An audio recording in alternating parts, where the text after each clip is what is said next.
This is lesson 5.5a. We're going to be using ratios to figure out rates and unit rates. Let's start by looking at the solve and discuss it problem. It says, what is the cost of 10 bottles of fruit juice? So we're going to have to figure out how much money 10 bottles of fruit juice will cost. Right now, we know that we can buy 4 bottles of fruit juice for $10. So we want to write the ratio of how much money it will cost for 4 bottles of fruit juice. So I'm going to use labels here. We're going to say that it will cost $10 for 4, I'm just going to write B, for 4 bottles of fruit juice. Now we want to figure out how much money, right? That's like a question mark up there. How much money is it going to cost for 10 bottles of fruit juice? So we're using the information in this problem to set up ratios, and we're going to have to find equivalent ratios. Now, when we were writing equivalent ratios last week, it was often pretty simple for us to say, okay, well, how do you go from 4 to 10? Well, if there was an 8 where that 10 would be, it would be much easier. But 4 to 10 isn't a simple ratio to, isn't a simple way to go. There isn't a simple way to go from 4 to 10, right? It's 2.5. So we have a few different options of what we can do here. The first option is, okay, if I'm saying that 10, I can get 4 bottles for $10. Well, I want to figure out then how much money is 1 bottle. Well, now it's easy for me to go from 4 to 1. So how do we go from 4 to 1? We divide by 4. Whatever I do to the bottom, I'm going to do to the top, divide by 4. So how much money will 1 bottle of fruit juice cost? You should be putting this in your calculator. 10 divided by 4 is 2.5. Now I can convert this ratio into figuring out how much money 10 bottles will cost. So how do you go from 1 to 10? We multiply times 10.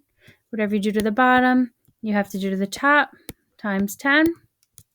So 250 times 10 is $25.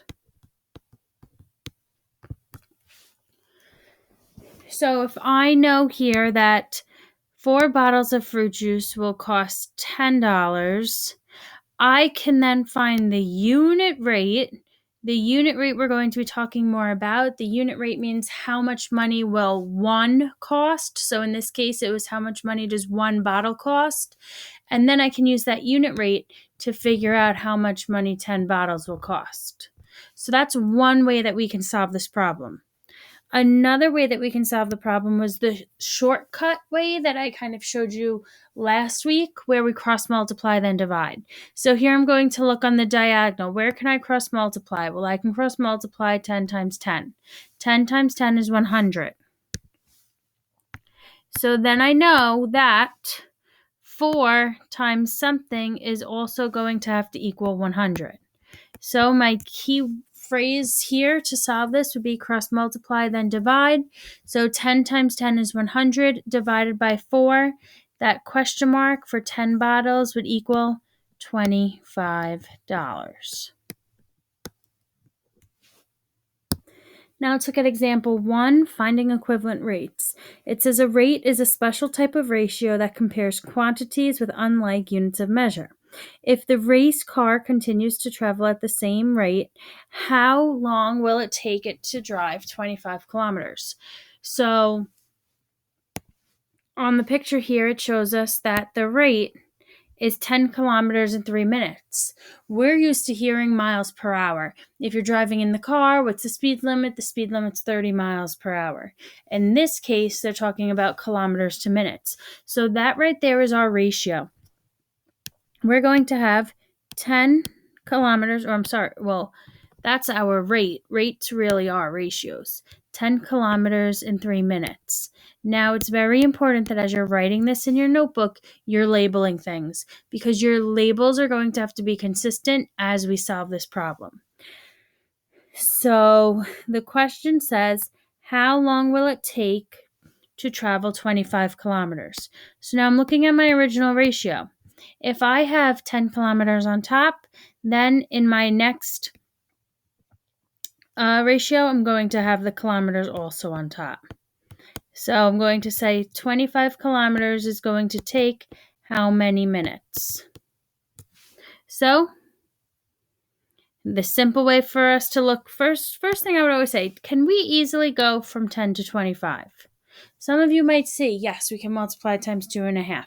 Some of you might not, and that's okay. So that's why the next simple way to solve this is to say, let's cross multiply, then divide. So 3 times 25 is 75. We have to take that 75, divide it by 10, and it would take 7.5 minutes. So we cross multiply, then divide. Now, the more mathematical way to understanding this, I'm going to rewrite my original equation. I'm going to say, okay, 10 kilometers in 3 minutes. How many kilometers can we go? How long will it take us to travel 1 kilometer? So we're going to say, okay, how many minutes does it take us to drive 1 kilometer? It's 0.3 minutes. So then how long will it take to drive 25 kilometers, right? That's what they want us to solve here, 25 kilometers. So 1 times 25 is 25, so then 0.3 times 25 would give us that same 7.5 minutes. Now let's look at example 2. It says comparing quantities in 2 ways. Harvest Market sells a crate of Fuji apples for $12. What are 2 different unit rates that could represent the situation? So I can either write this ratio as $12 would get me 15 pounds of apples, or 15 pounds of apples is going to cost us $12.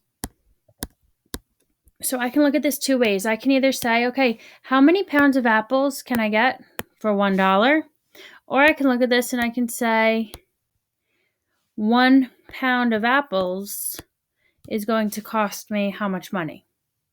So these are the 2. We can actually find 2 different unit rates here. Typically, you're going to hear us saying that money should always go on top. Okay, so typically to find the unit rate, we're going to be putting the money on top because you say it's $12 for 15 pounds. You never really say it's 15 pounds. You get 15 pounds for $12. It's normally a price per the cost. So let's figure out how many pounds of apples can you get for $1. You can either cross multiply then divide, 15 times 1 divided by 12, or you can say, how do you go from 12 to 1? We divide by 12. Whatever we do to the top, you have to do to the bottom. So 15 divided by 12, which is the same thing as cross multiplying then divide. You would still have 15 divided by 12. 1.25 pounds. So I can get 1.25 pounds of apples for $1. Now let's see, how much money would 1 pound of apples cost us? So we either cross multiply then divide, 12 times 1 divided by 15, or we can say, how do we go from 15 to 1? Divide by 15. Whatever I do to the bottom, whatever I do to the top, I have to do to the bottom. 12 divided by 15. 80 cents.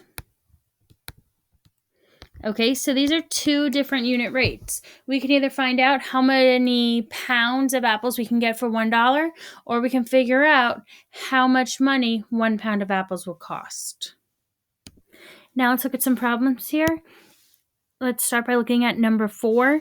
In your notebook, I want you to write 45 over 4. And look, that's miles per hour on the table. Miles per hour. That's the unit of measurement, the unit of speed that we use when we drive cars in America. So if we have 45 miles in 4 hours, so then how long is it going to take us? How many hours, N, that goes on the bottom, will it take us to drive 135 miles? So we're just taking that information from the table and rewriting it as ratios, as equivalent fractions here. So we could very simply cross multiply, then divide. I'm going to do it both ways. Okay, so we would cross multiply here. We look, where can we cross multiply? Only on the diagonal. So we would have 4 times 135 is 540. Divided by 45 is 12. So it would take 12 hours to drive 135 miles. And that the reason that works is that if we cross multiply 45 times 12, it has to equal 540. That way these two ratios are equivalent.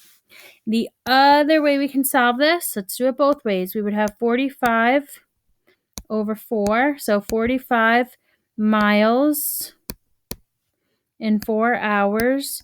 Okay, so then how many miles can we drive in 1 hour? So let's find the equivalent ratio.